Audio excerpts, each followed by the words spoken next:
Hi there, it is the first lecture of the chapter 4 of Robbins basic pathology, which is about hemodynamics and thromboembolism and shock. So the first thing we will study here is the difference between hyperemia and congestion. So what is hyperemia and what is congestion? Hyperemia is the accumulation of oxygenated blood in a tissue, while congestion is the accumulation of non-oxygenated or deoxygenated blood in the tissue.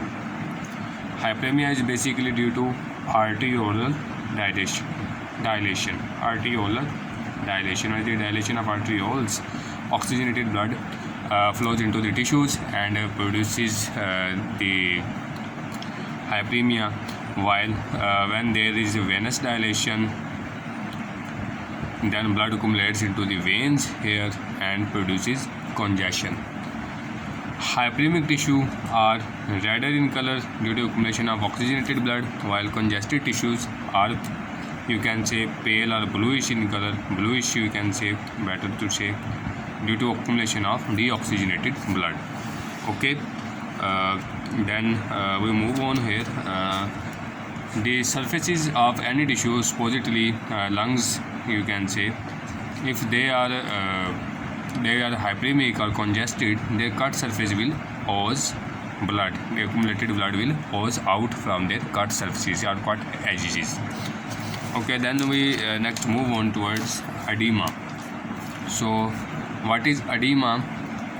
Edema is basically accumulation of fluid accumulation in extracellular space, in extracellular matrix or extracellular space. This fluid can be transudate or can be exudate.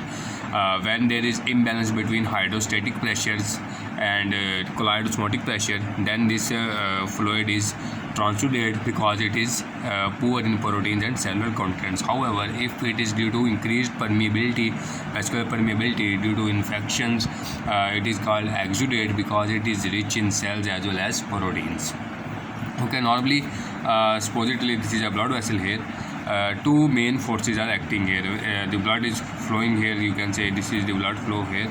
This blood exerts pressure on the walls of the blood vessel here, and this pressure which is being exerted on the walls of blood pressure, it's called hydrostatic pressure. It is hydrostatic pressure which tends to throw fluid or push fluid out of the blood vessels. This is hydrostatic pressure. Moreover, inside the blood vessel there are proteins, blood protein, the most prominent of which is plasma albumin. This is albumin. This albumin you can say produces colloid osmotic pressure. It produces colloid osmotic pressure here. The direction of this colloid osmotic pressure is inward. Okay, colloid osmotic pressure is exerting force inward. Okay, so there was two forces. One is hydrostatic pressure, which is exerted outward, and other is colloid osmotic pressure, which is exerted inward.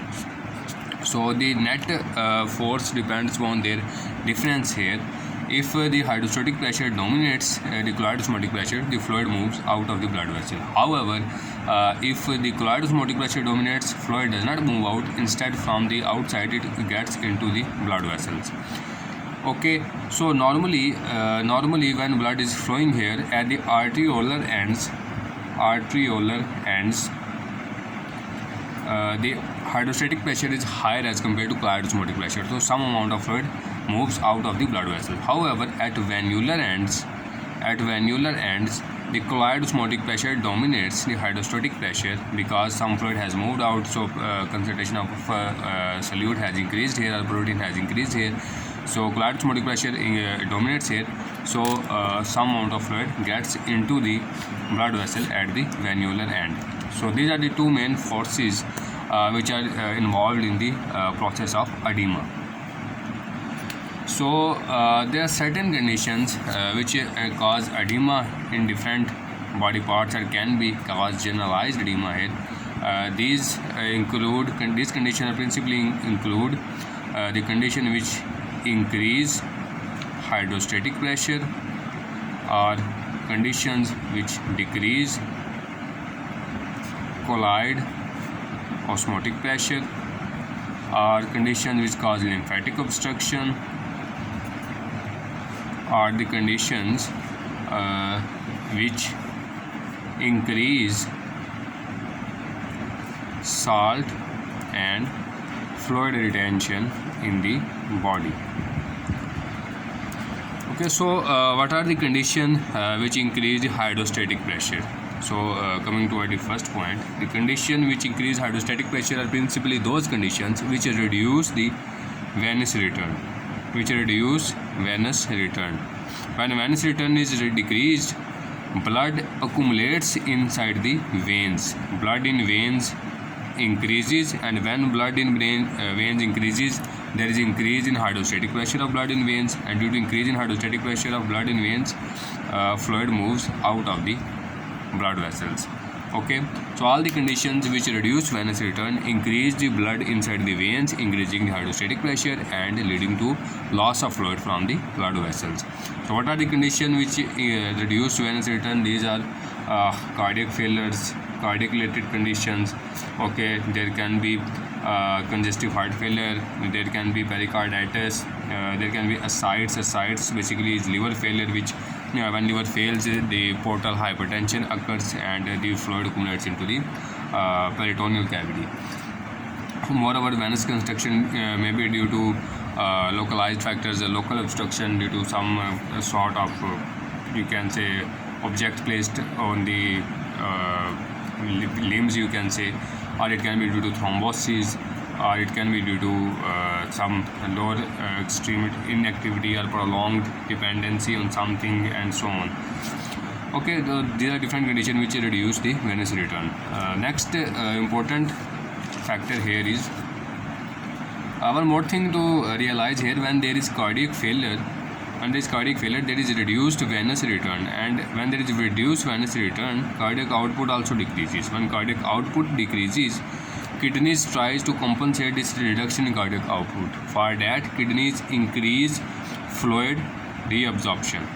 Fluid reabsorption and salt retention increases, which adds up more fluid in circulatory system, and this more fluid in circulatory system in turn increases more edema. When increases in more edema, cardiac output further decreases, fluid retention further increases, and edema also further increases. So a vicious cycle starts here. To stop this vicious cycle, there is dire need to improve the contractility of heart and reduce the fluid accumulation by giving diuretics or by giving aldosterone antagonists. Second factor is decrease in chloride osmotic pressure. So decrease in chloride osmotic pressure occurs when plasma protein or you can say albumin in plasma decreases. So this albumin in plasma decreases during the condition of liver failure, or it can be decreased in nephrotic syndrome, in which it goes out in urine. Okay, so kidney diseases in which protein are washed out into urine, such as nephrotic syndrome or glomerulonephritis, or in the liver failure, this albumin decreases and edema occurs. Next step is lymphatic obstruction. This lymphatic obstruction can be inflammatory. Different kinds of inflammatory reaction can cause obstruction of lymphatics, or it can be neoplastic. Different type of tumors can block the lymphatic channels, and they can cause edema because lymphatic vessels fail to remove the fluid from the blood vessels. As a result, this fluid continues to be accumulated in extracellular matrix and causes edema. Okay, the next factor is increased salt retention. This increased salt retention can be due to increased activity of aldosterone, or it can be due to increased intake of salt with having some kidney disease, and so on. So the effects of edema depend upon their general cause. If edema is due to you can say kidney failure, it shows first itself in the upper eyelids, and if it is ignored, it continues to end stage renal failure. Edema in brain can be localized or generalized. Edema in brain can be prove very fatal because it can cause herniation of brain to foramen magnum. Okay, so there are different causes of edema, and the fate of edema depends on its cause of edema. Moreover, the pulmonary edema can be due to left ventricular failure. When left ventricle fails, it fails to return the blood from the lungs, and blood fluid from the blood oozes out into the lungs, causing pulmonary edema, which can compensate the respiratory process and can prove life-threatening. Okay, the commonest type of edema observed in medical setting is subcutaneous edema. Subcutaneous edema is basically accumulation of fluid in subcutaneous tissue, and the most fluid is accumulated into the dependent part of subcutaneous tissue. A dependent part is the part which is most away from the heart. It can be your lower limbs, you can say, or ankles, where this edematous fluid accumulates, and this is a dependent type of edema, or you can say pitting edema. In pitting edema, when you place a finger on the site of edematous fluid, finger pushes down the fluid, and after a while it appears in that despair after a while. Okay, in the renal dysfunction and nephrotic syndrome, the edematous fluid appears at eyelids, and pulmonary edema. In pulmonary edema, lung weight increases, and brain edema, the gyri swell up, as a result the sulci are narrower. So it was all about the edema. Here in the next lecture we will study about the hemorrhage and hemostasis. Thank you.